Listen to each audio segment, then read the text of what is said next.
寄给我的小包里面有这个叫做Omochichi，是米露库，就是牛奶口味，是森永出的商品。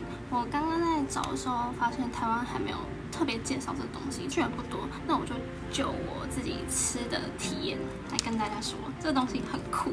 就刚开始看会觉得是牛奶糖嘛，那我觉得牛奶糖就有分两种，一种就是很硬的那一种，让你含在嘴巴里；一种就是很软，就是很绵牙的那一种。但这个超酷的，我已经吃蛮多颗了。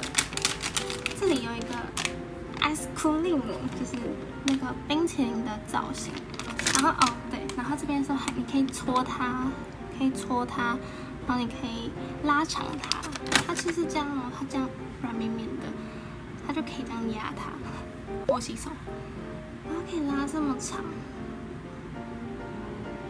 这样。然后我跟你讲，它吃下来的感觉很像在吃香草冰淇淋，就是小美冰淇淋，但它口感又很像大福。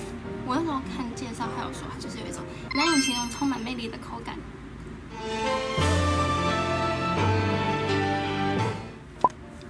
我就觉得它很特别的地方是它。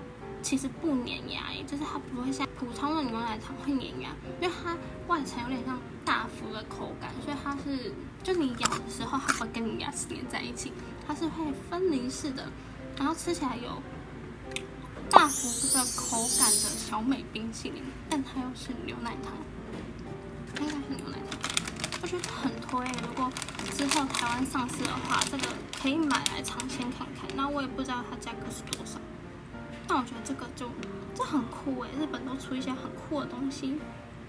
大家要更正，它应该不算是牛奶糖，它是牛奶味道的麻糬。